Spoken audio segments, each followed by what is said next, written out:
chicken না শর্মা না chicken Sharma না আমরা শুধু ওই ওরা একজনের নাম দিয়ে বলেন শর্মা বস ভাই খালু শর্মা মজা দিচ্ছি আমি তোর ভাই একদম খালু কেএফসি ঠিক আছে কে কম্পিউটারটা ভালো লাগে না কেএফসি থেকে কে মনে করতে বিজনেস করে এই শেয়ার ভালো লেখা এটা দেখবে টাকা এই তো এইটাই বলছি পিছনে বসার জন্য একটু পিছনে গিয়ে বসতে ব্যথাটা কম লাগবে তো হ্যাঁ কি নাম করে ডাকলো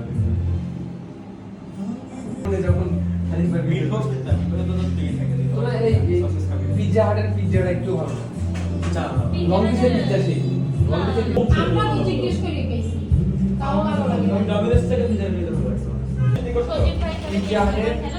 বেস্ট পিৎজা ছিল মানে কত 1800 টাকা লাগে এটা আমি আর মা